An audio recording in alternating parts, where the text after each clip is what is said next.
जय श्री कृष्णा। राधे राधे जी। आप सबका आज की वीडियो में हार्दिक स्वागत है। भगवान श्री हरि और माता लक्ष्मी की कृपा आप और आपके समस्त परिवार पर बनी रहे। दोस्तों, अपरा एकादशी जो ज्येष्ठ मास के कृष्ण पक्ष की एकादशी को कहा जाता है, जो भगवान विष्णु जी को समर्पित है और जिसे अचला एकादशी के नाम से भी जाना जाता है। अपरा का अर्थ है अपार अर्थात असीमित। मानता है कि इस दिन व्रत रखने से व्रती को असीमित पुण्य की प्राप्ति होती है और वह ब्रह्म हत्या जैसे पाप, पर निंदा जैसे भयंकर पापों से मुक्त हो जाता है। और इस व्रत को रखने से व्यक्ति भूत योनि जैसे निकृष्ट कर्मों से छूटकर तथा उसे पुण्य कीर्ति एवं धन धान्य की प्राप्ति होती है।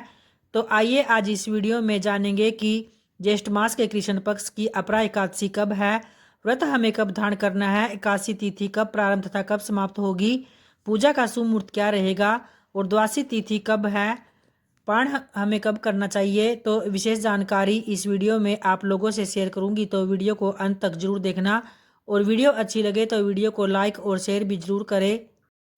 तो देखिए, ज्येष्ठ मास के कृष्ण पक्ष की एकादशी तिथि प्रारंभ होगी 12 मई को दोपहर 2:52 पर तथा वहीं अपरा एकादशी तिथि का समापन होगा 13 मई की दोपहर 1:29 पर। तो ऐसे में शुद्धकालीन तिथि के अनुसार ज्येष्ठ मास के कृष्ण पक्ष की अपरा एकादशी 13 मई दिन बुधवार को मनाई जाएगी और वहीं एकादशी पर ब्रह्म मुहूर्त का समय रहेगा सुबह 4:08 से 4:50 पर। विजय मुहूर्त दोपहर 2:33 से 3:27 पर होगा और वहीं राहु काल का समय रहेगा दोपहर 3:51 से 5:28 पर। तो राहु काल में आप कोई भी शुभ कार्य प्रारंभ न करें। अगर आपने कोई कार्य पहले से प्रारंभ किया हुआ है तो आप कर सकते हैं, अन्यथा ना करें।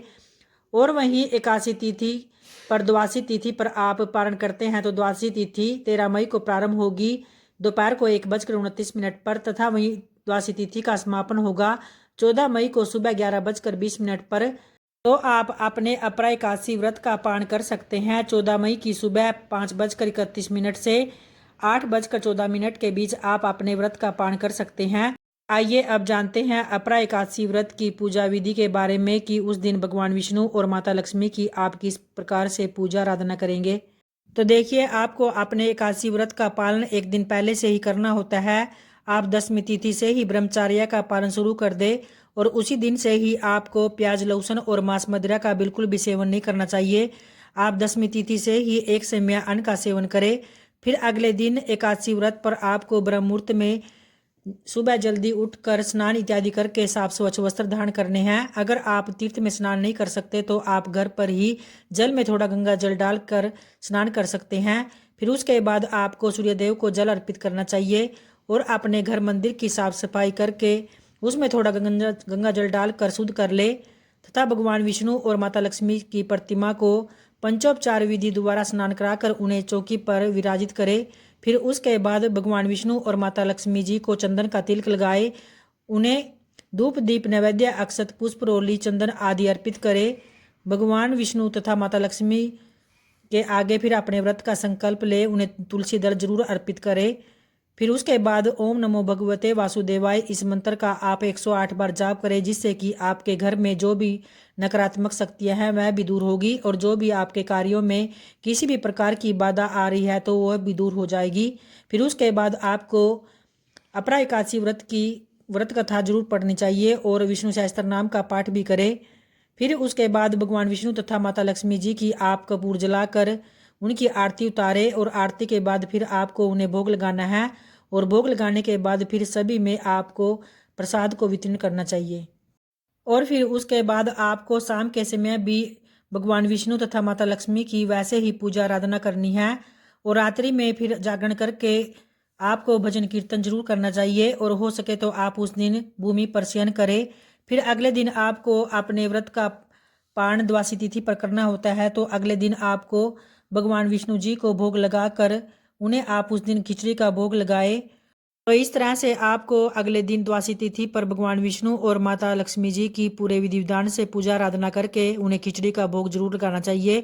फिर उसके बाद किसी ब्राह्मण को भी भोजन कराए और या किसी जरूरतमंद को भी आप उस दिन दान दक्षिणा देकर फिर उसके बाद आपको अपने व्रत का पालन करना चाहिए। और देखिए, इस समय में आपके लिए गर्मी के चलते हुए ज्येष्ठ मास में जो भी अत्यंत पुण्यकारी दान है वह जल का दान है, तो आप इस समय में जल का दान जरूर करें।